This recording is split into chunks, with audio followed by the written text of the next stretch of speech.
Hello दोस्तों, स्वागत है आपका हिंदी नॉवल स्टोरी एक्सप्लेनर में, जहां हर कहानी आपको एकदम अलग वाइब्स और मज़ेदार दुनिया में ले जाएगी।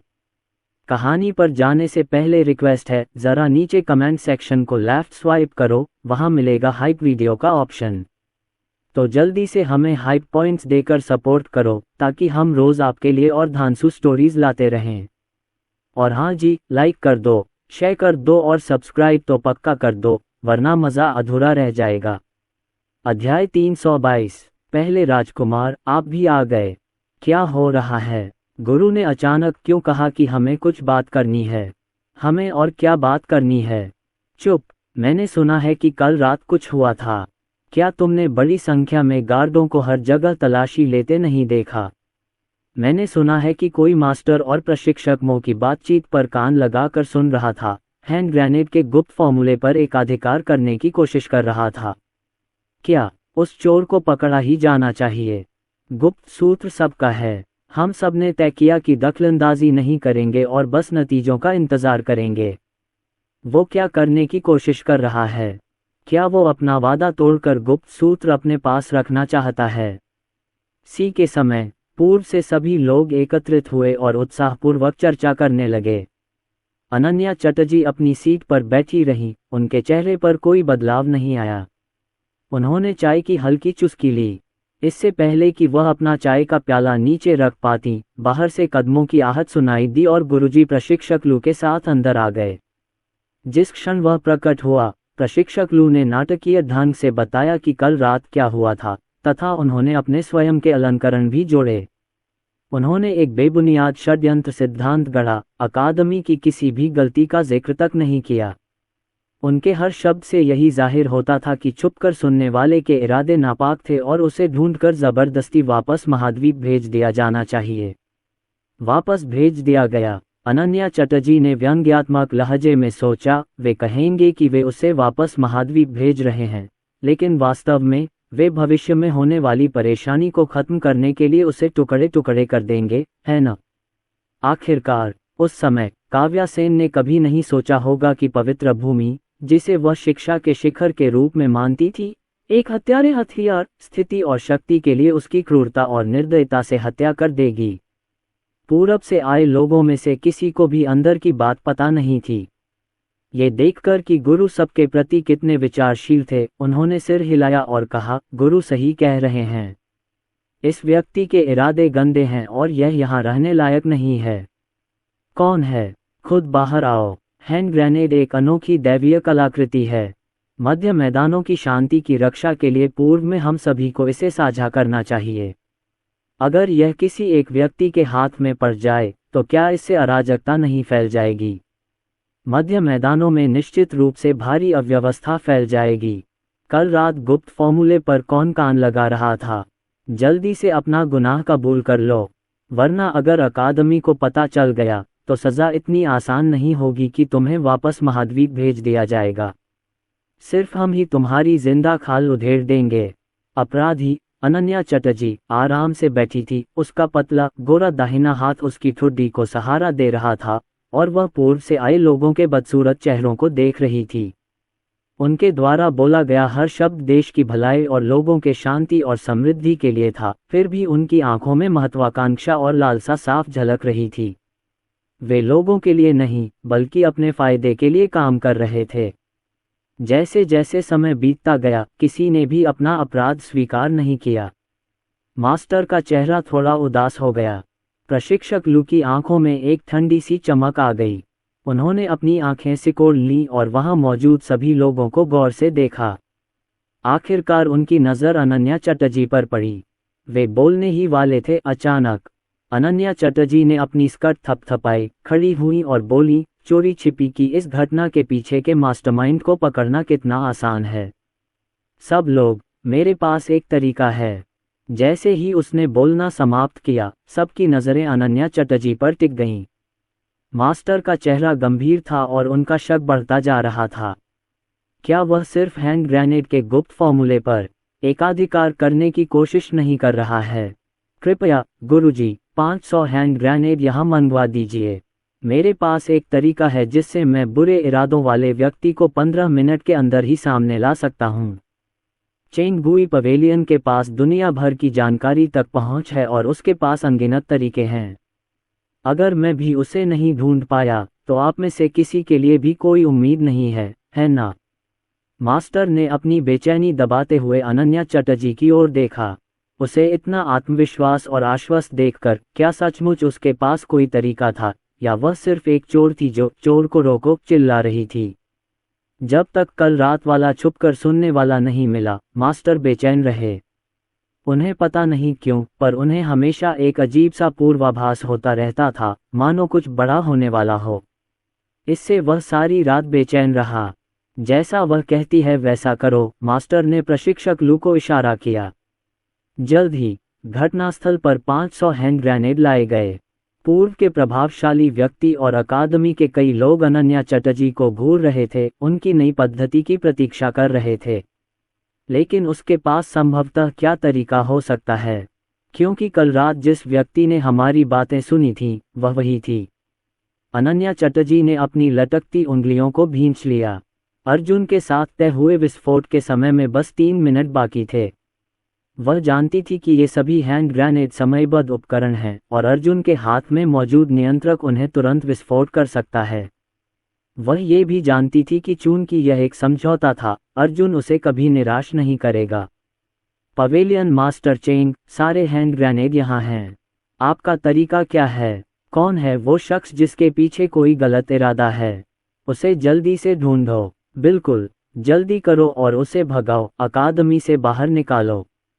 हम ऐसे स्वार्थी इंसान को बर्दाश्त नहीं कर सकते। हम सब कुछ साझा करने को तैयार थे, लेकिन उसने गुप्त सूत्र को चुपके से सुनने और उसे अपने नाम करने की कोशिश की। भीड़ के बार बार आग्रह के बीच 3 मिनट लगभग पूरे हो चुके थे। अनन्या चटर्जी ने धीरे से अपना सिर उठाया। उनकी निगाहें शांत और निडर थीं और वह सबकी ओर देख रही थीं। तथापि वह अचानक मास्टर पर हंस पड़ी। हे! और तब अनन्या चटर्जी का शरीर चमक उठा। उसने पास की खिड़की लात मारकर खोल दी। उसकी आकृति तेजी से बाहर निकली, सुरक्षित उतरी और फिर 500 मीटर दूर एक दिशा की ओर तेजी से भागी। मास्टर ने भौहें चढ़ाईं। प्रशिक्षक लू हैरान होकर बोले, पवेलियन मास्टर चेंग क्या कर रही हैं? क्या वो पागल हो गई हैं? पूर्व के प्रभावशाली व्यक्ति, क्या ये वही तरीका है जिसके बारे में उन्होंने बात की थी? अनन्या चटर्जी के 100 मीटर दूर भाग जाने के बाद भी वहां मौजूद किसी को भी समझ नहीं आया कि क्या हो रहा है। आखिरकार संचार की इस खराब व्यवस्था के ज़माने में किसने सोचा होगा कि हैंड ग्रेनेड में भी टाइमर लगा होता है? अनन्या की घटती हुई आकृति को देखते ही प्रशिक्षक लू की आंखें सिकुड़ गईं। उसकी भौहें बेतहाशा फड़क उठीं। वह वापस आ गया था, वह कथनीय परिचय का एहसास, वह भ्रम वापस आ गया था। न जाने क्यों उसके सामने वह सुंदर आकृति अचानक कई साल पहले के दृश्य से रूबरू हो गई। धप धप धप, उसकी हृदय गति बहुत तेज हो गई और प्रशिक्षक लू की पीठ पर ठंडा पसीना आ गया। प्रशिक्षक प्रशिक्षक प्रशिक्षक लू, यह इसी क्षण हुआ। नकली काव्या सेन घबराई हुई और भ्रमित सी दौड़ी हुई अंदर आई। उसने पूरे दृश्य पर नजर डाली, फिर अनन्या चटर्जी की तरफ देखा जो दूर भाग रही थी।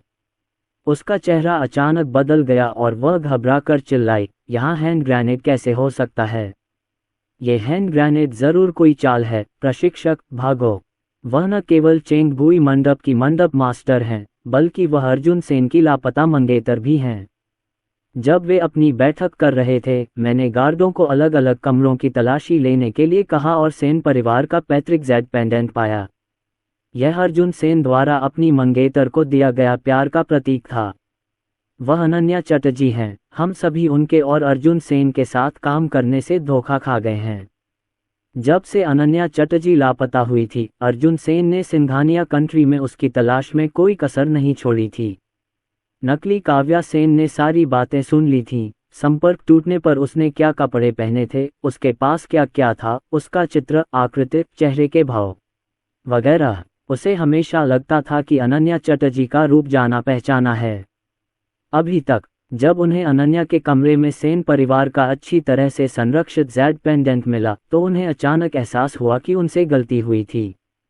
धिक्कार है। प्रशिक्षक लू की पुतलियां थोड़ी सिकुड़ गईं।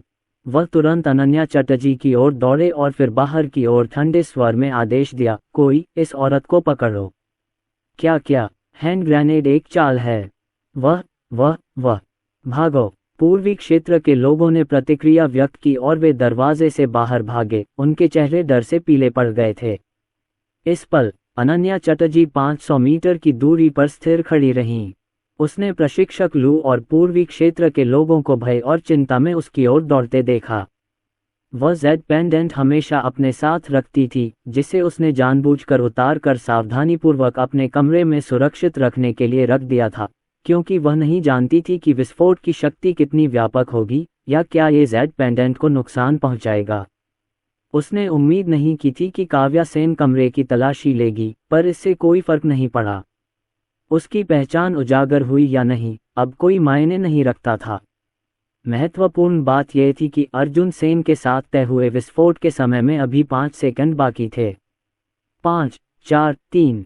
इतनी दूर से अनन्या चटर्जी के हल्के से खुलते होठों को देखकर पूर्वी क्षेत्र के लोगों की खोपड़ी तन गई। उनकी आंखें निराशा और दर्द से भर गईं। 2, 1। समय पूर्ण हुआ। जो धरती को हिला देने वाला विस्फोट होना चाहिए था, वह नहीं हुआ। सब ने अपने सिर ढांक लिए, मौत के आने का इंतजार करते हुए, लेकिन कल्पित पीड़ा प्रकट नहीं हुई। 500 हथगोले ज्यों के त्यों बने रहे, 1 इंच भी नहीं हिले। तभी उन्होंने अपना सिर घुमाकर अनन्या चटर्जी की ओर देखा, जो दूर खड़ी विस्फोट का इंतजार कर रही थी। उन्होंने देखा कि वह अपनी खूबसूरत भौहें सिकोड़ रही थी, मानो बहुत हैरान हो, मानो बहुत उलझन में हो, लेकिन जल्द ही वह फिर से शांत हो गई। क्या यह असफल हो गया था, या अर्जुन को उस पर भरोसा नहीं था, या फिर कुछ अप्रत्याशित घटित हुआ? इससे कोई फर्क नहीं पड़ता था, चूंकि वह अर्जुन से बदला लेने के लिए बाहरी ताकतों पर निर्भर नहीं रह सकती थी, तो वह खुद ही बदला ले लेगी। फुफ! एक खंजर उछला और अनन्या चटर्जी के बाएं हाथ में आ गया। आदेश सुनते ही पहरेदार उसकी ओर दौड़ पड़े, हर एक का चेहरा भयंकर आभा लिए हुए। चारों ओर देखा तो कम से कम 100 से ज्यादा लोग थे। प्रशिक्षक लू और पूर्वी क्षेत्र के लोग, जो इस मुश्किल घड़ी में बच गए थे, राहत की सांस ली। हालांकि वे अभी भी सहमे हुए थे और उन्हें गहरी सांसें निगलने में कठिनाई हो रही थी। उन्होंने पीछे मुड़कर बिना फटे हथगोले देखे, फिर अनन्या चटर्जी की ओर देखा, जो घिरी हुई थी। उनकी आंखें क्रोध और हत्या के इरादे से भरी थीं। उसे जीवित पकड़ो, उसे जीवित ही पकड़ना होगा। चाहे वह चेंग बुई पवेलियन की पवेलियन मास्टर हो या अर्जुन सेन की मंगेतर, आज उसके इरादे जरूर बुरे थे। कल रात जिस व्यक्ति ने मेरी बातें सुनी थीं, वह निश्चित रूप से वही थी। अगर मैं इस व्यक्ति की जिंदा खाल नहीं उतारूंगा, तो मेरी क्यूई शांत नहीं होगी। मिस जो, क्या वो सच में अर्जुन सेन की मंगेतर है? उसकी हरकतों से साफ जाहिर है कि वो हैंड ग्रेनेड के फटने का इंतजार कर रही थी। आखिर में उसके हाव भाव देखकर लगता है कि उसने गलती कर दी। स्वर्ग की भी आंखें हैं, अच्छा हुआ कि वह सफल नहीं हुई। रंडी, जब हम उसे बाद में पकड़ लेंगे तो मैं उसे अच्छा सबक सिखाऊंगा। जल्दी करो, उसे पकड़ो। प्रशिक्षक लू ने अनन्या चटर्जी को भयावह निगाहों से घूरा, उपहासपूर्वक उपहास किया और गार्डों की ओर हाथ हिलाया। 100 गार्ड उसकी ओर दौड़े। 1 बनाम 100 की लड़ाई शुरू होने वाली थी। निस्संदेह, जिस क्षण से हथगोले नहीं फटे, अनन्या चटर्जी चाहे कितनी भी सक्षम क्यों न हो, उसके लिए घेरा तोड़ना नामुमकिन था और ड्रैगन अकादमी से जिंदा निकलना तो और भी नामुमकिन। तथापि ठीक इसी समय घटनाओं में एक आश्चर्यजनक मोड़ आया। बज बज बज। वह कैसी ध्वनि थी? ऐसा लग रहा था जैसे यह आकाश में हजारों फीट की ऊंचाई से आ रहा हो। सब ने आंखें सिकोड़ लीं, समुद्र और आसमान की ओर देखने लगे। आखिर उन्होंने क्या देखा? उनकी आंखें अचानक सिकुड़ गईं और उनके चेहरे सदमे और अविश्वास से भर गए। भनभनाहट, भनभनाहट, भनभनाहट, फुश। गड़गड़ाहट, गड़गड़ाहट, गड़गड़ाहट। मास्टर, प्रशिक्षक लू और उपस्थित सभी लोगों की आंखों में एक भयानक दृश्य प्रतिबिंबित हो रहा था। विशाल असीम समुद्र के ऊपर लड़ाकू विमान फुसफुसाते और भिनभिनाते हुए तेजी से उड़ रहे थे। वे ड्रैगन अकादमी के ठीक ऊपर सैकड़ों मीटर ऊपर चक्कर लगा रहे थे। और तब वाह, मानो सटीक उपकरणों से निशाना साधकर सिर के आकार के हल्के बम बरसाए गए जो द्वीप के हर कोने में फट गए। साधना कक्ष, हथियार भंडार, औषधि कक्ष और अतिथि कक्ष, सभी जगह बमों से आग लग गई। सिर्फ आधे मिनट में मौत की एक चकाचौंध भरी लेकिन क्रूर आतिशबाजी शुरू हो गई। आतंक की भयानक चीखें आकाश और पृथ्वी पर गूंज उठीं। क्या हुआ? वह चीज क्या है? गुरुजी, मदद कीजिए।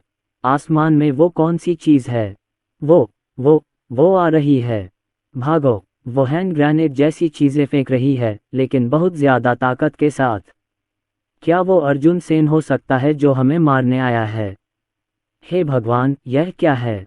ये दृश्य इतनी तेजी से घटित हुआ कि मास्टर का दिमाग वहीं जम गया और वे काफी देर तक बमबारी की आवाज से उबर नहीं पाए। उसका दिल कांप उठा। उसने पलट कर देखा तो चारों तरफ तबाही का मंजर था। उसने अनन्या चटर्जी के आसपास के पहरेदारों को खून से लथपथ देखा और आसमान से एक काला बम गिरता देखा। फिर वह उसके पैरों पर आ गिरा। जिस क्षण उसका हृदय सिकुड़ा और कांप उठा, किसी ने दौड़कर उसे नीचे धकेल दिया और अपने नीचे दबा लिया। बूम! ध्वनि हुई। मास्टर के कानों में झनझनाहट हुई। उनका सफेद वस्त्र फट गया था और जटिल आकृतियों से ढका उनका मुरझाया हुआ शरीर दिखाई दे रहा था। उन्होंने खुद को ढंग के धुंधले आकार को हटाया और पाया कि वह नकली काव्या सेन थी जो खून थूक रही थी। मालिक, जल्दी से भागो। यह अर्जुन सेन है। यह अर्जुन सेन ही होगा जो हमें मारने आया है। ड्रैगन अकादमी शिक्षा जगत का शिखर है। यह एक पवित्र भूमि है जिसका उद्देश्य मध्य मैदानों की शांति की रक्षा करना, महान कार्य करना। गुरु, आपका चेहरा। छी! नकली काव्या सेन जमीन पर गिर पड़ी, मुश्किल से जिंदा बची। उसकी आंखें चौड़ी हो गईं और वह मास्टर के भयानक चेहरे को गौर से देखने लगी। उस चेहरे पर उकेरे गए पैटर्न बहुत स्पष्ट और डरावने थे। गुरु ने हाथ बढ़ाकर उसका चेहरा छुआ। उसकी आंखें भयंकर हो गईं। उसने उस खूनी छात्र को लात मारकर दूर धकेल दिया जिसने उसे बचाया था और पूरी तरह से तबाह हो चुकी ड्रैगन अकादमी को, सैकड़ों सालों की मेहनत को एक ही दिन में बर्बाद होते हुए देख रहा था।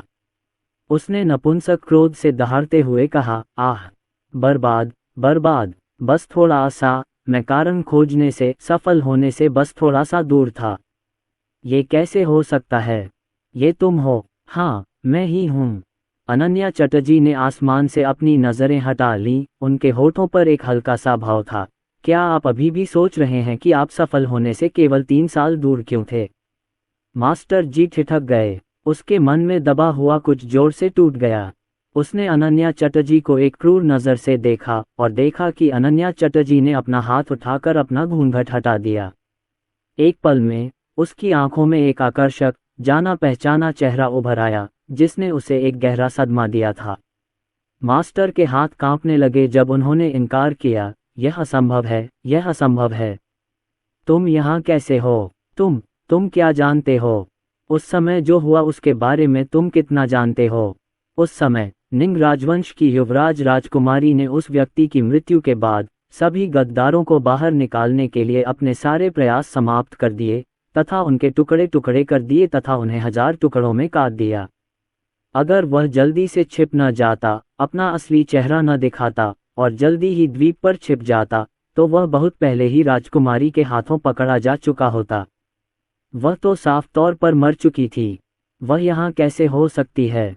और ऐसा लगता है। गड़गड़ाहट, आसपास विस्फोट और चीखें गूंजती रहीं। सारे बम अपने आप अनन्या चटर्जी के पास से हट गए। उसने अपना लबादा उतारा और शांत, उदासीन भाव से उसके विकृत चेहरे को देखते हुए बोली, मुझे सब पता है, मुझे सब याद है। आप आश्चर्यचकित लग रहे हैं। नहीं, कोई इंसान बीती हुई बातें कैसे याद रख सकता है? तुमने आखिर किया क्या था? मास्टर की आंखें दहशत से भर गईं। मैंने तो बस एक छोटी सी कीमत चुकाई है। जब तक वह सुरक्षित है, मैं कुछ भी कर सकता हूँ। तुम पागल औरत। 24 साल पहले की भविष्यवाणी वह में था। यह मैं ही था जिसने दिन रात वेदी के सामने उसकी हाथ की हड्डियां रखी, हजारों दिनों तक प्रार्थना की, उसके लिए बीमारों को ठीक किया और घायलों को बचाया, इसे सर्वोच्च कर्म के लिए बदल दिया और अंततः उसके लिए भविष्यवाणियों के बंधनों को हटा दिया, जिससे वह दुनिया में वापस आ सके। वह ऊर्जा जो 3 साल पहले अचानक टूट गई थी, वह मैं था। यह मैं ही थी जिसने उस चीज के साथ, जो खुद को सिस्टम कहती थी, एक सौदा किया, जिससे वह सिंघानिया देश लौट सका। उसका दुर्भाग्य दूर हो गया और इसके लिए मैंने एक छोटी सी कीमत चुकाई। वह कीमत वास्तव में क्या थी, अनन्या चटर्जी ने यह नहीं बताया। ये बात राज ही रहेगी। बात खत्म होने के बाद ये बात हमेशा के लिए उसके दिल में छुप जाएगी और अर्जुन सेन को कभी पता नहीं चलेगा, क्योंकि ये सब उसकी अपनी स्वतंत्र इच्छा थी। श्रेय लेने और उसे चिंतित करने की कोई आवश्यकता नहीं थी। आखिरकार तुमने ही तो मेरी योजना बिगाड़ दी। तुम उसके साथ क्यों नहीं मर गईं? अगर तुम मर जाती तो मैं कामयाब हो जाती। क्या तुम्हें पता है कि मैंने इस दिन के लिए कितना त्याग किया है? क्या आप जानते हैं कि एक साधारण व्यक्ति को स्वर्ग की अवहेलना करने और अपना भाग्य बदलने के लिए कितना प्रयास और बलिदान करना पड़ता है? आप मास्टर ने अचानक बोलना बंद कर दिया, उसकी गर्दन को नीचे देखते हुए। छी! उसकी गर्दन में खंजर घुसा दिया गया। अनन्या चटर्जी ने मूठ पकड़ी, उसकी गोरी पतली उंगलियां खून से सनी हुई थीं। उसने मूठ को 360 डिग्री घुमाया, आवाज कर्कश थी, मानो उसका मांस फाड़ना चाहती हो। उसने धीरे धीरे नीचे उतरते विमान की ओर देखा। वह मास्टर के पास गई और शांति व उदासीनता से बोली, मुझे नहीं पता, मुझे बस इतना पता है कि आपने मुझे लगभग हमेशा के लिए उससे दूर कर दिया था। बस थोड़ा सा और मैं आपको तब नहीं पा सकती थी। अब बहुत देर नहीं हुई है। नहीं, बहुत देर तो नहीं हो गई। उसका क्या मतलब था? मास्टर ने तड़पते हुए खंजर पकड़ लिया, उनके मुंह से लगातार खून बह रहा था। उनकी नज़रें अनन्या चटर्जी के होठों पर टिकी थीं, मानो कुछ पूछना चाहते हों। वह नीचे आने वाला है। चुप रहो, ये बात राज है। उसे कुछ जानने की ज़रूरत नहीं है, उसे बस इतना पता होना चाहिए कि मैं इस जिंदगी में बहुत लंबे समय तक उसका साथ दूंगी।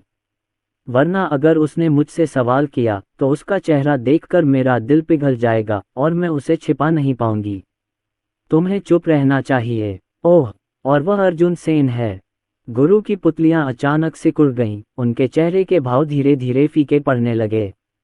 खंजर को कसकर पकड़े हुए हाथ अचानक ढीले पड़ गए।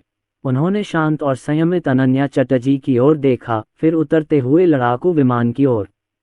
केबिन का दरवाजा खुला। अर्जुन सेन का उत्साही चेहरा सामने आया। बिल्कुल पहले की तरह, बिल्कुल पहले की तरह। गुरु ने अपने होंठ हिलाए, फिर धड़ाम से जमीन पर गिर पड़े। उनकी नज़रें अब भी अर्जुन सेन की दिशा पर टिकी थीं। उनकी आंखों में क्या भाव था? अनिच्छा तो थी ही, साथ ही निराशा और राहत का भी एहसास था।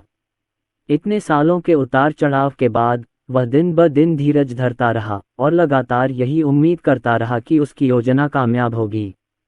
उसका दिल उत्सुकता और उत्साह से भरा था, लेकिन साथ ही किसी अनपेक्षित दुर्घटना के डर से बेचैनी से भी ग्रस्त था।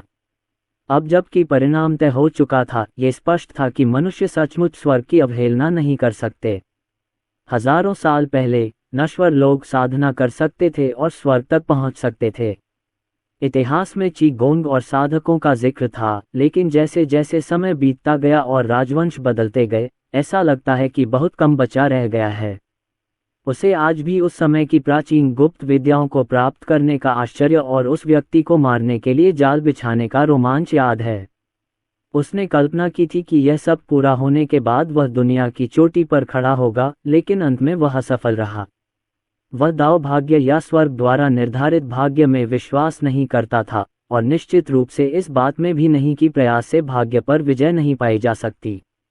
लेकिन जिस क्षण घातक हथियार प्रकट हुए, बमों ने द्वीपों को उड़ा दिया, गोलियों ने छाती को छेद दिया और लड़ाकू विमानों ने आकाश से नीचे उतरना शुरू किया, मास्टर को अचानक समझ में आ गया, कुछ लोग सामान्य मनुष्यों से अलग पैदा होते हैं। अर्जुन सेन के पास जो दिव्य कलाकृतियां थीं, वह स्पष्ट रूप से जानते थे कि उनका इस संसार में अस्तित्व नहीं होना चाहिए, वे इस संसार की उपज नहीं थीं। फिर भी वे प्रकट हुए। क्या यह अर्जुन सेन के वर्षों के कष्टों का प्रतिफल था? क्या यह उसके लिए सजा थी? क्या स्वर्ग सचमुच इतना अन्यायी था? अगर मुझे पता होता, कोई बात नहीं, यह मेरी मनगढ़ंत कल्पना थी। मास्टर की आंखों की रोशनी बुझ गई और वह बेजान होकर खून के एक कुंड में गिर पड़ा। उसकी गर्दन पर एक बड़ा, गहरा घाव था जिससे काला, बदबूदार खून बह रहा था, जिससे वह बेहद सिहरन पैदा कर रहा था।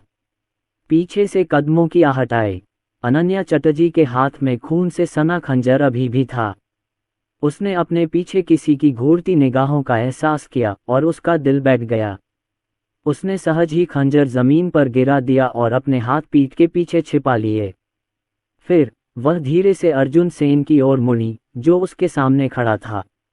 अर्जुन सेन की गहरी आंखें एक पल के लिए अनन्या चटर्जी के चेहरे को, फिर उसके छिपे हुए हाथों को और अंत में जमीन पर पड़े मास्टर को घूरती रहीं।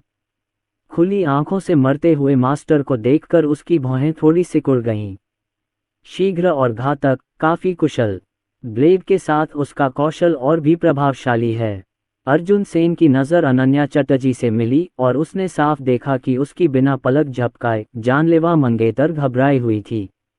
वह अपने खून से सने हाथों को अपने कपड़ों पर पोंछना चाहती थी, लेकिन फिर उसने सोचा, अगर उसके कपड़े गंदे हो गए तो अर्जुन निश्चित रूप से उससे और भी अधिक नफरत करेगा। वह कुछ घबराई हुई और असहज थी, लेकिन उसका चेहरा अपरिवर्तित रहा। अभी भी उसका सौम्य और आज्ञाकारी व्यवहार बरकरार था, हालांकि उसके पैर कुछ सेंटीमीटर पीछे हट गए थे। अर्जुन, उसने अपने गुलाबी होंठ हिलाए, मानो कुछ समझाना चाहती हो।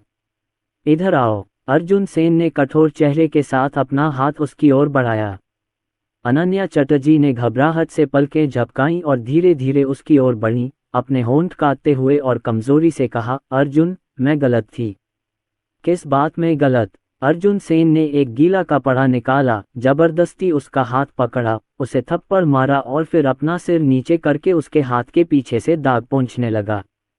हिंसक नहीं होना चाहिए। और क्या, मुझे अपने हाथों का इस्तेमाल नहीं करना चाहिए था?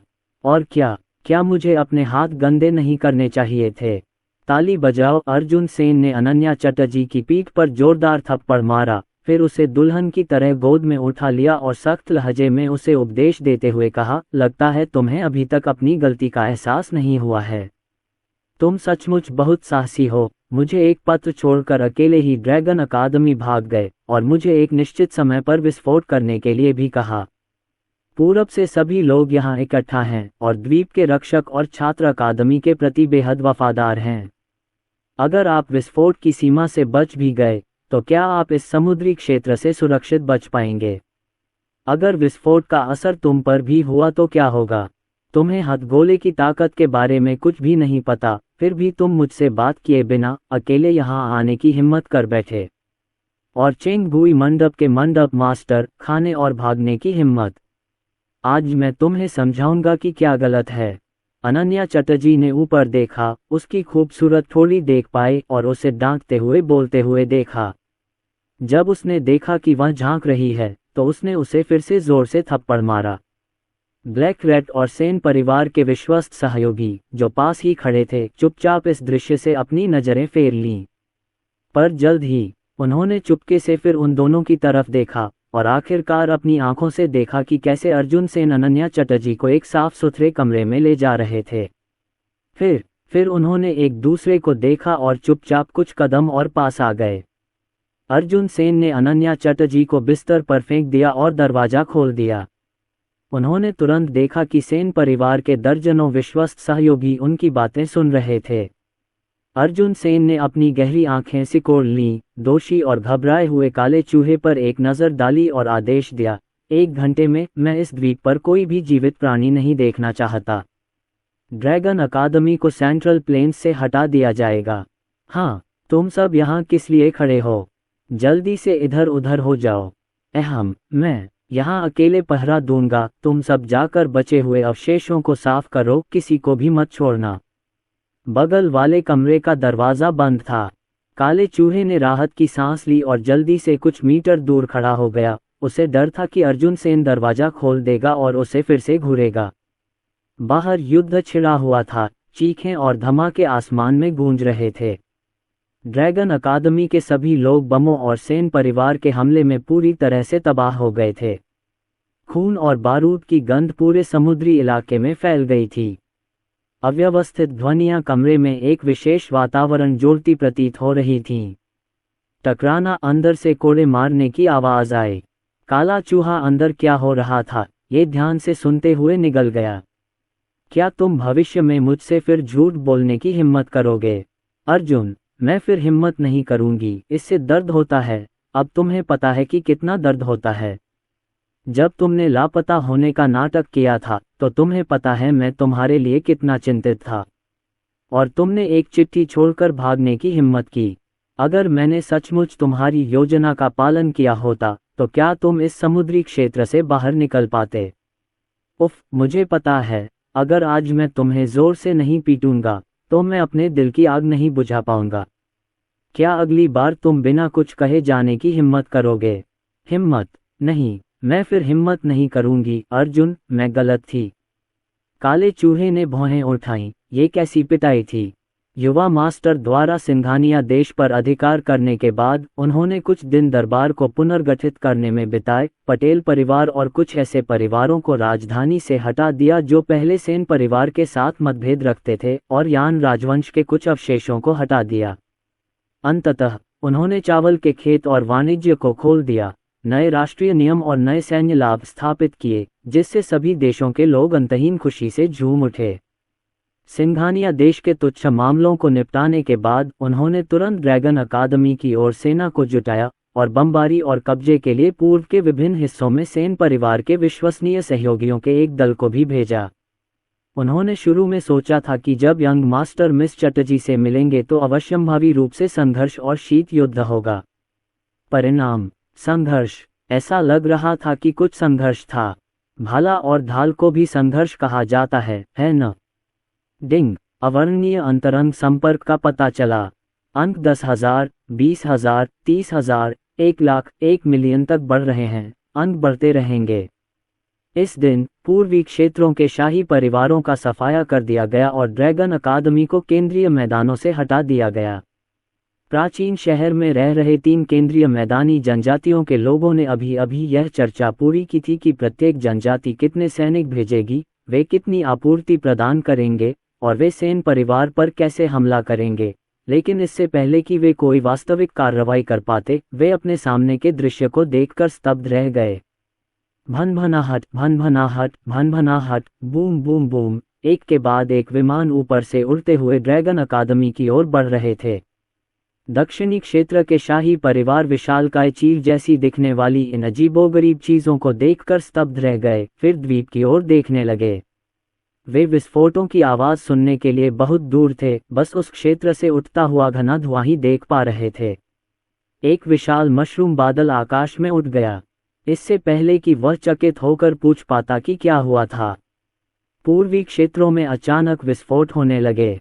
तुरंत बाद प्रतिवेदन, प्रतिवेदन, प्रतिवेदन। विभिन्न जनजातियों और देशों से तत्काल और घबराहट भरी खबरें आने लगीं तथा गुप्त संदेश आने लगे।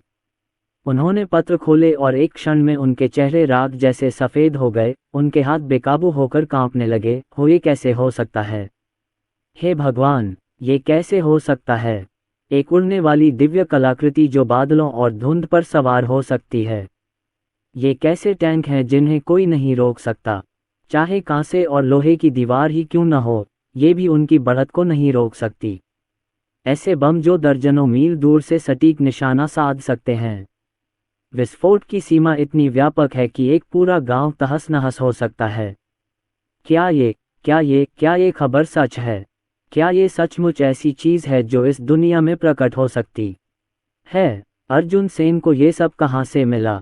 अब हम कैसे लड़ सकते हैं? हम कैसे लड़ सकते हैं? तीनों जनजातियों के लोग नष्ट हो गए। वे मध्य मैदानों में सर्वोच्च पदस्थ साम्राज्यवादी शक्तियां थीं। उन्होंने अभी अभी एक रणनीति तय की थी, सेना भेजने पर विचार विमर्श किया था और उन्हें पूरा विश्वास था कि अपनी सैन्य शक्ति के बल पर वे सेन परिवार का मुकाबला जरूर कर सकते हैं। लेकिन अब क्या होगा? सबकी आंखों में निराशा की लहर दौड़ गई। वे सड़कों पर दौड़ पड़े और चारों तरफ देखने लगे। उन्हें पूर्व दिशा से घना धुआं उठता दिखाई दे रहा था। जो पास थे वे धरती हिला देने वाले धमाकों की आवाज़ सुन सकते थे, जबकि जो दूर थे वे सिर्फ पटाखे गरजते हुए देख सकते थे। सब खत्म हो गया। क्या से क्या हो गया? अब लड़ने का क्या मतलब है? विरोध करने के लिए क्या बचा है? 10 मील दूर वो पहाड़ एक ही तोप के गोले से धराशायी हो गया। उन्होंने एक पल पहले ही अपनी आंखों से ये सब देखा था। भिनभिनाता हुआ विमान उनके ऊपर से उड़ रहा था और उसके नीचे खड़े होकर उन्हें दमन की भयावह अनुभूति हुई, मृत्यु का भय महसूस हुआ। यहाँ तक कि संपूर्ण केंद्रीय मैदान भी एकजुट होकर सेन परिवार के लिए लड़ने के लिए पर्याप्त नहीं होगा। अब हमें क्या करना चाहिए? सेन परिवार के पास न सिर्फ हैंड ग्रेनेड जैसे खतरनाक हथियार हैं, बल्कि वो सब लोग देखो, समुद्र में ड्रैगन अकादमी का तो पहले ही सफाया हो चुका होगा। पूर्व के लोग संभवतः पहले ही नरक के राजा से मिल चुके हैं। जिन सभी ताकतों और शाही परिवारों ने सेन परिवार को निशाना बनाया और उनसे जानलेवा हथियार छीनना चाहा, उन्हें पहले ही बदला मिल चुका है। हम उनसे मुकाबला तो नहीं कर सकते, है ना? क्या हम बस मौत का इंतजार कर रहे हैं? गांव देश मेरे अपने हाथों से बनाया गया था, मैं इसे ऐसे ही देने को तैयार नहीं हूँ। कौन इच्छुक है? लेकिन क्या अब अनिच्छा इसकी रक्षा कर सकती है? दूर उन पहाड़ों को देखो, वो सिंघानिया देश का इलाका है। कुछ घातक हथियार गिरे और वो पूरी तरह से नष्ट हो गया। क्या अब भी हमारे पास कोई विकल्प है? ये सही है, अब कोई विकल्प नहीं बचा था। यदि वे आत्मसमर्पण कर दें तो शायद उनकी जान बच जाए। यदि वे इसका विरोध करते तो इसका अर्थ होता कि उनके पूरे वंश का विनाश हो जाता। तीनों जनजातियों के लोगों ने एक दूसरे की आंखों में एक ही भाव देखकर एक दूसरे को देखा। 15 घंटे पहले की महत्वाकांक्षा और लालच पूरी तरह से बुझ गए, उनकी जगह हार, भय और आहें भर गईं। बस दक्षिणी राजपरिवार ने दुख से आंखें बंद कर लीं और अपने सेवकों को आदेश दिया, लेखन सामग्री तैयार करो। मुझे यंग मास्टर सेन को आत्मसमर्पण का पत्र लिखना है। मैं उनका कोई मुकाबला नहीं कर सकता। सेन परिवार की सेना को शहर के द्वार तक पहुंचने देने से बेहतर है कि हम यह अधिकार छोड़ दें। शायद हम अपनी सुरक्षा सुनिश्चित कर सकें। उत्तरी और पश्चिमी जनजातियां दुखी और अनिच्छुक होकर बैठ गईं। एक लंबे विराम के बाद आखिरकार उन्होंने एक कड़वी मुस्कान के साथ फैसला किया, तुम सबने आत्मसमर्पण कर दिया है, तो अब हमारे डटे रहने का क्या मतलब है? सेन परिवार के पास दिव्य कलाकृतियां हैं और ड्रैगन अकादमी भी नष्ट हो गई। हमारे पास प्रतिरोध करने की क्या क्षमता बची है? चलो, हम सब आत्मसमर्पण कर देते हैं। मैंने सुना है कि सेन परिवार आम लोगों के साथ बहुत अच्छा व्यवहार करता है और अपने सैनिकों के साथ भाइयों जैसा व्यवहार करता है। कई वर्षों से खंडित रहा मध्य मैदान अप्रत्याशित रूप से एक युवा मास्टर सेन के हाथों में चला गया। तीनों जनजातियों के सभी लोगों ने इतनी भारी शक्ति के सामने अपना सिर झुका लिया और अब प्रतिरोध का विचार रखने का साहस नहीं कर सके। आखिरकार, ये जानते हुए कि परिणाम हार ही है, इस पर दांव क्यों लगाया जाए? क्या वे अपने परिवारों के संपूर्ण विनाश की हद तक हारना चाहते हैं? इस प्रकार सभी मध्य मैदानी जनजातियों के शासकों ने अपनी कलम उठाए और आत्मसमर्पण के पत्र लिखकर सेन परिवार को सौंप दिए। प्रत्येक पत्र अपने शब्दों में ईमानदार था, भावनाओं से भरा हुआ था, क्योंकि वे उत्सुकता और अधीरता से अपनी शक्ति त्याग रहे थे, इस डर से कि एक दिन की देरी से सेन परिवार की नाराजगी हो जाएगी। कुछ महीने पहले किसने सोचा होगा, सम्राट हर्षवर्धन द्वारा लगभग त्याग दिया गया सेन परिवार इतनी समृद्धि प्राप्त कर सकेगा? रिया वर्मा, जो हर दिन वेश्यालय में मौत से भी बदतर जीवन जी रही थी, ने कैसे सोचा होगा कि सेन परिवार कुछ ही महीनों में स्थिति बदल देगा और सेंट्रल प्लेन्स का अधिपति बन जाएगा? उसने इसके बारे में नहीं सोचा था। अगर होती भी, तो उस वक्त उसे अर्जुन सेन को ठुकराना नहीं चाहिए था, उसे बैकअप नहीं समझना चाहिए था। अफसोस, कोई उस वक्त नहीं था, उसे हमेशा के लिए गटर से ऊपर देखने के लिए ही नियत किया गया था। ताज़ा खबर, युवा मास्टर सेन ने दुनिया को एकजुट कर दिया है। पूरे सेंट्रल प्लेन्स ने आत्मसमर्पण के दस्तावेज जमा कर दिए हैं। ड्रैगन अकादमी ने सेन परिवार की तीसरी युवा कुमारी की हत्या कर दी और युवा मास्टर सेन और उनके सैनिकों ने उसे सीधे तौर पर नष्ट कर दिया। अकादमी के लोग महत्वाकांक्षी और विश्वासघाती थे जो जोऊ से घातक हथियार छीनने की कोशिश कर रहे थे। अरे नहीं, अब वह सेंट्रल प्लेन्स का महाराज है।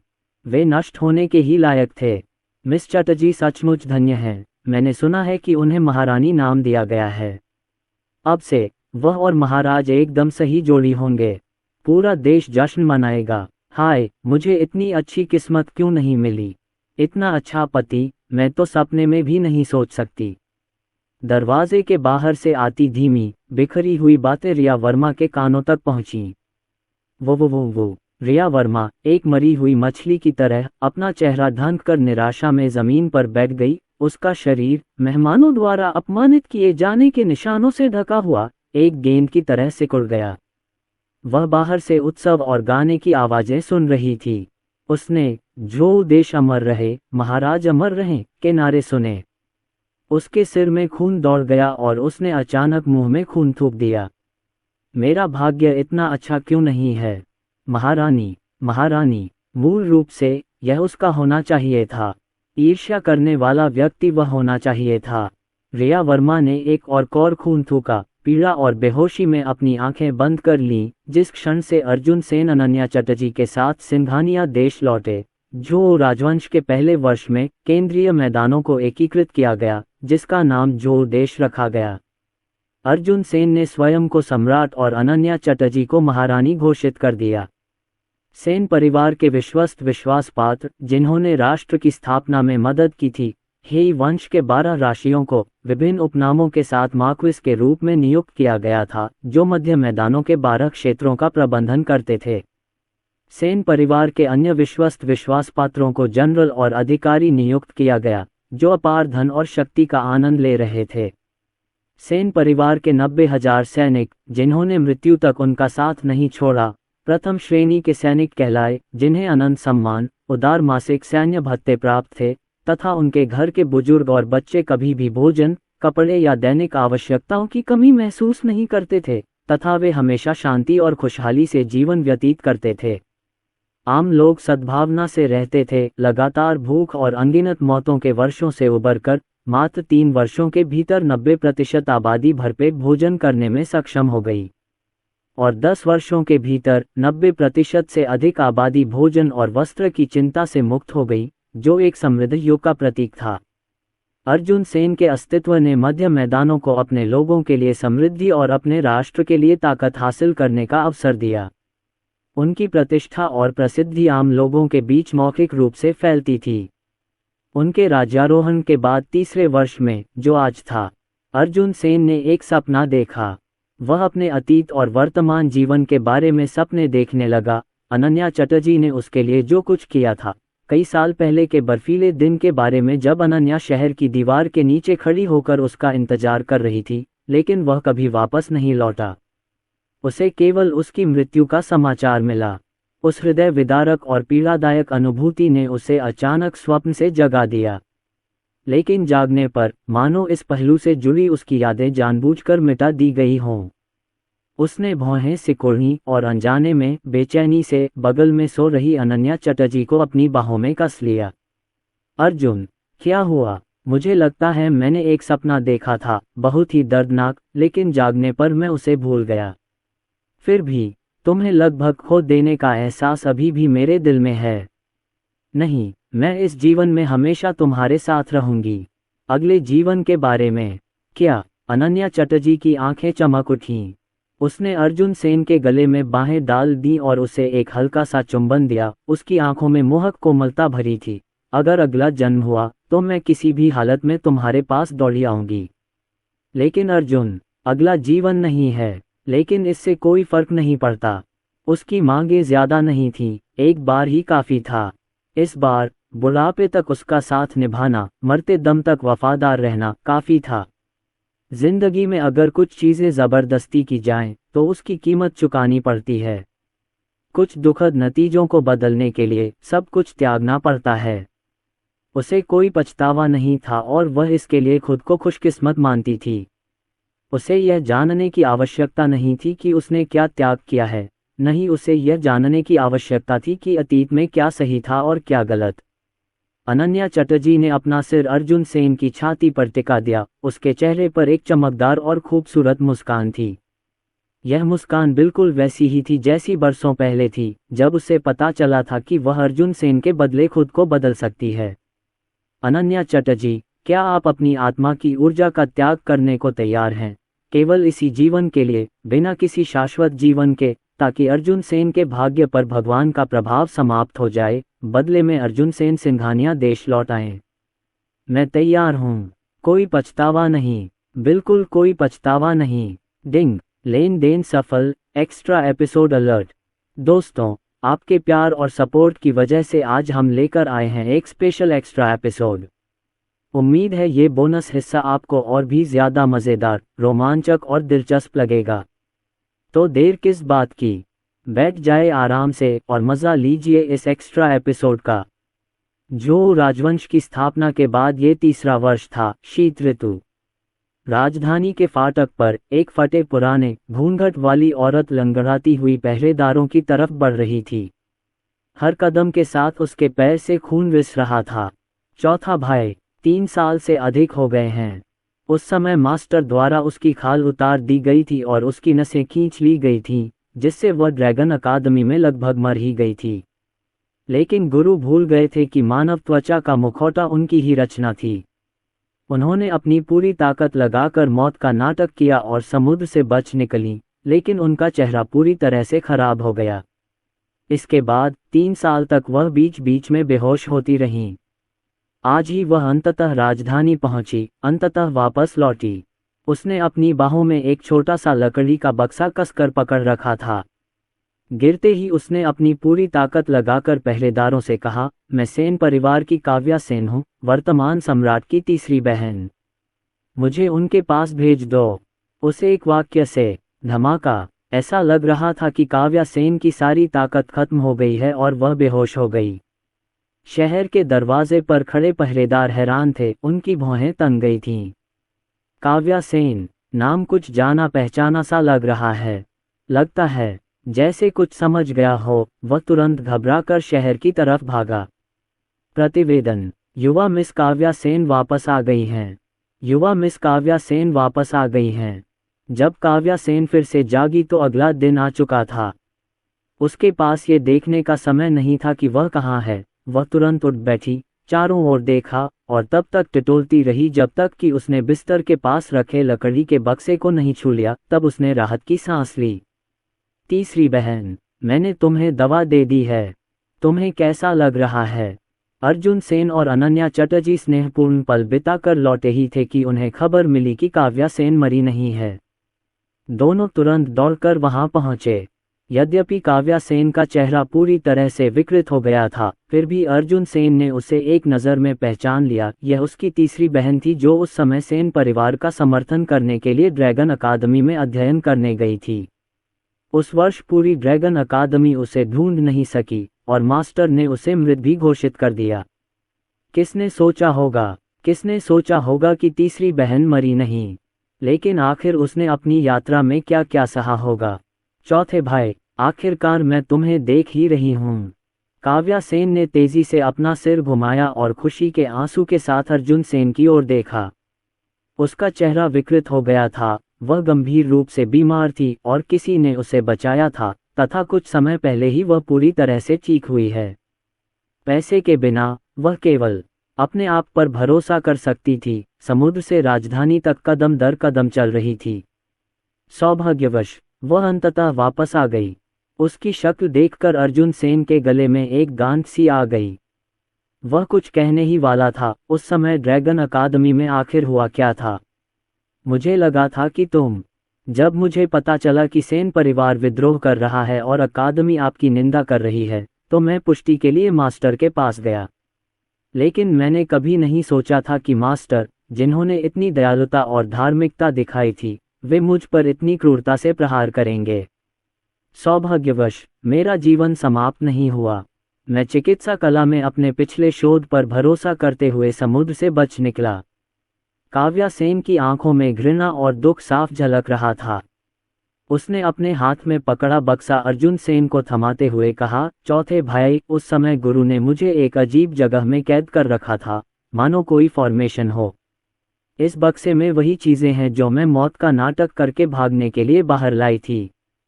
गठन। पास खड़ी अनन्या चटर्जी की भौहें हल्की सी सिकुड़ गईं। उसे पता नहीं क्या याद आया और उसने अनजाने में लकड़ी के बक्से पर नजर डाली। मुझे नहीं पता कि यह क्या है, लेकिन मुझे पूरा यकीन है कि यह बहुत महत्वपूर्ण है, काव्या सेन ने कहा। जरा देख लीजिए। लकड़ी के बक्से के बीच में एक अत्यंत जटिल यांत्रिक ताला लगा हुआ था। इस प्रकार के यांत्रिक ताले को जबरदस्ती नहीं खोला जा सकता, अन्यथा अंदर रखी सामग्री तुरंत टूट जाती। अर्जुन सेन ने अभी अभी इसे अपने हाथों में लिया था और उन्हें यह समझने का भी समय नहीं मिला था कि इसे कैसे खोला जाए। अचानक उसके दिमाग में अचानक एक जानी पहचानी लेकिन दिल को धड़काने वाली आवाज गूंजी। डिंग। मुख्य प्रणाली ने इस दुनिया में एक भाग्य ऊर्जा गोला का पता लगाया है। इस ऊर्जा गोला में संग्रहित भाग्य की मात्रा 99% है। एक बार जब ये पूरी क्षमता तक पहुंच जाता है तो यह आम लोगों के भाग्य में स्वर्ग विरोधी परिवर्तन ला सकता है और यहाँ तक कि उनके जीवन काल को भी बढ़ा सकता है।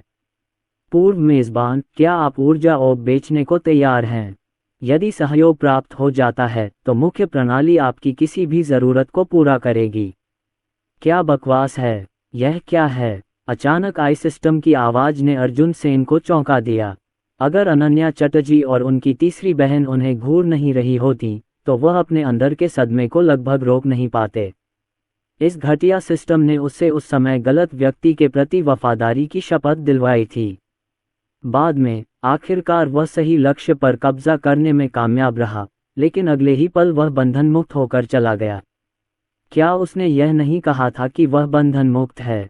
फिर भी वह उससे कैसे संपर्क कर सकता था? सिस्टम, तुमने खोला नहीं, तुम यहाँ कैसे? अर्जुन सेन अपने अंदर के सदमे को रोक नहीं पाए। तथापि अर्जुन सेन की वही कठोर आवाज जवाब दे रही थी, कृपया पूर्व मेजबान, इन विवरणों पर ध्यान न दें। मुख्य बात यह है कि क्या आप एनर्जी पल बेचेंगे? यदि सहयोग हो जाता है तो मुख्य प्रणाली आपकी किसी भी मांग को पूरा करेगी। ध्यान दें, कोई मांग। अर्जुन सेन ने अपने हाथ में रखे डिब्बे पर नजर डाली। क्या सिस्टम ने अभी एनर्जी पल लिखा था?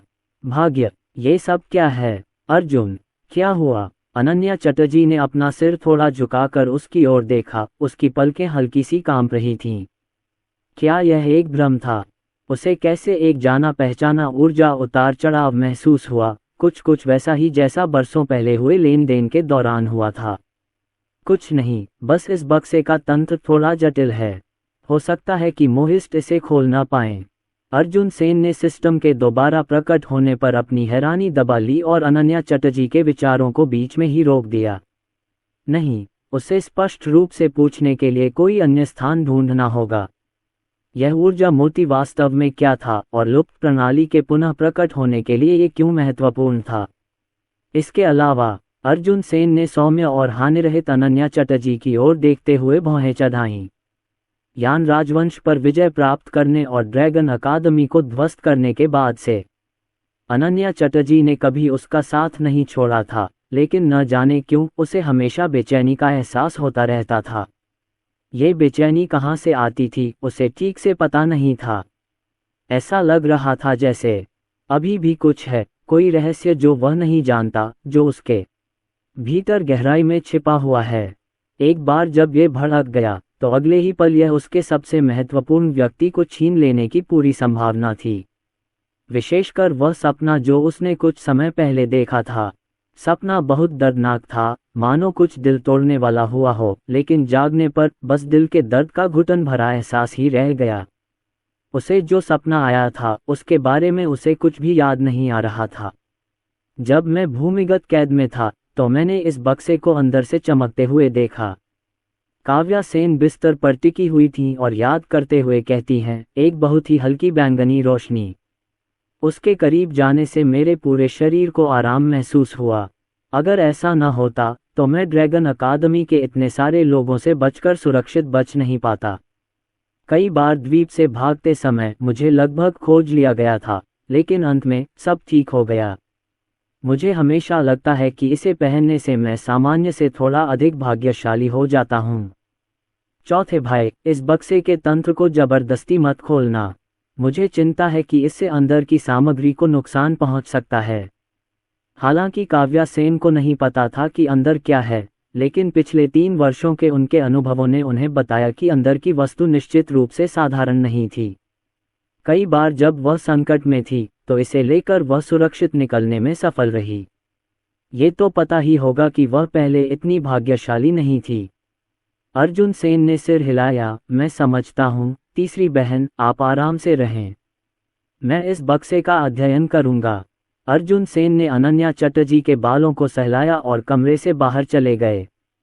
अध्ययन कक्ष में वापस आकर अर्जुन सेन ने दरवाजे और खिड़कियां कसकर बंद कर दी तथा दरवाजे पर खड़े गार्डों को 10 मीटर पीछे हटने का आदेश दिया। ये पुष्टि करने के बाद कि अध्ययन कक्ष में किसी को भी हलचल का पता नहीं चल सका है, उन्होंने लकड़ी के बक्से को मेज पर रख दिया और जल्दी से आवाज लगाई, सिस्टम बाहर आओ।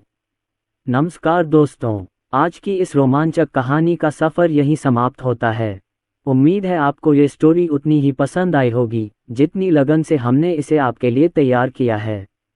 मैं दिल से धन्यवाद कहना चाहता हूँ हमारे सभी चैनल मेंबर्स को और हर एक दर्शक को जो हमारे वीडियो देखते हैं, लाइक करते हैं और कमेंट करके हमें लगातार सपोर्ट देते हैं। आप सभी की वजह से ही यह चैनल आज यहाँ तक पहुँचा है।